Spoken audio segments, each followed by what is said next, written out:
Êxodo, capítulo 9. Quinta praga, peste nos animais. Disse o Senhor a Moisés: apresenta-te a Faraó e dize-lhe: assim diz o Senhor, o Deus dos Hebreus: deixa ir o meu povo, para que me sirva.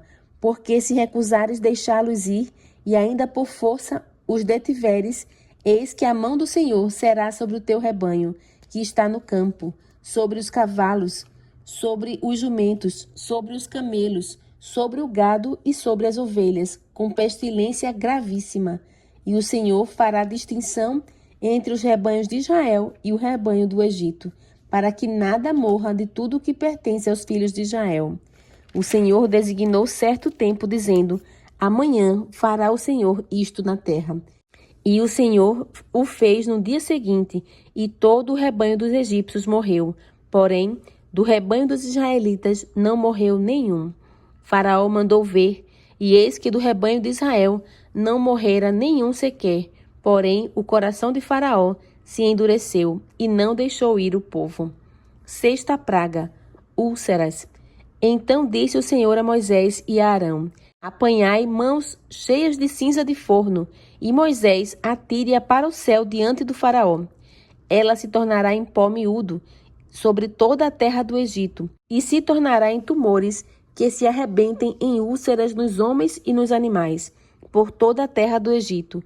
Eles tomaram cinza de forno e se apresentaram a Faraó.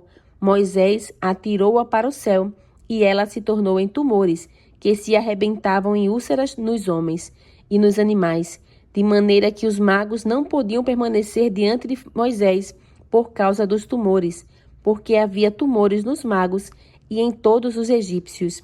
Porém, o Senhor endureceu o coração de Faraó, e este não os ouviu, como o Senhor tinha dito a Moisés. Sétima praga, chuva de pedras. Disse o Senhor a Moisés: levanta-te pela manhã cedo, apresenta-te a Faraó e dize-lhe: assim diz o Senhor, o Deus dos Hebreus: deixa ir o meu povo, para que me sirva. Pois esta vez enviarei todas as minhas pragas sobre o teu coração, e sobre os teus oficiais, e sobre o teu povo, para que saibas que não há quem me seja semelhante em toda a terra.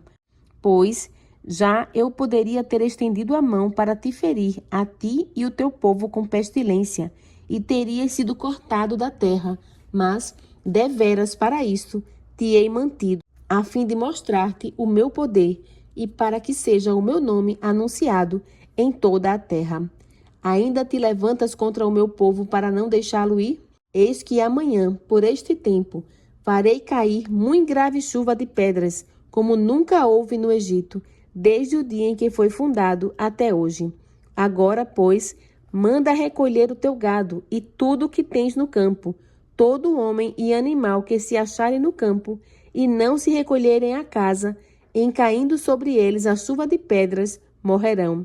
Quem dos oficiais de Faraó temia a palavra do Senhor, fez fugir os seus servos e o seu gado para as casas.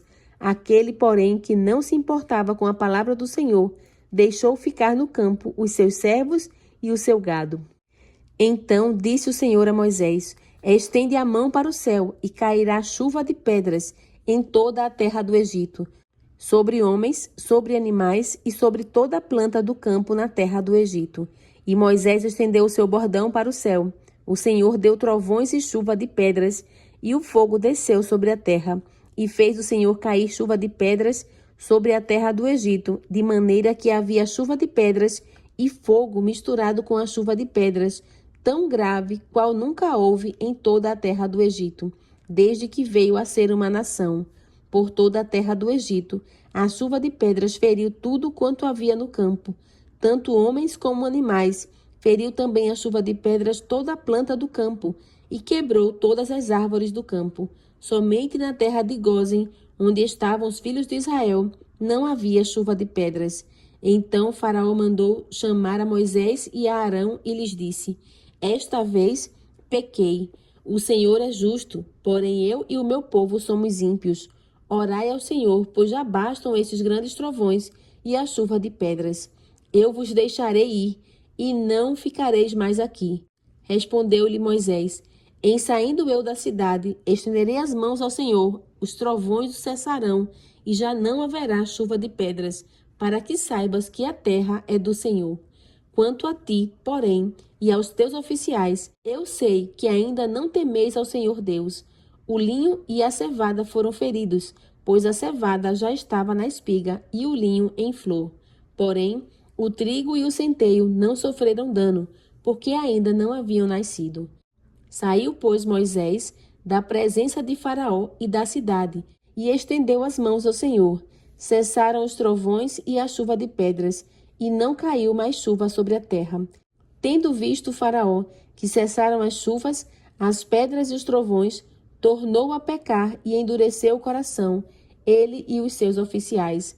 E assim Faraó, de coração endurecido, não deixou ir os filhos de Israel, como o Senhor tinha dito a Moisés.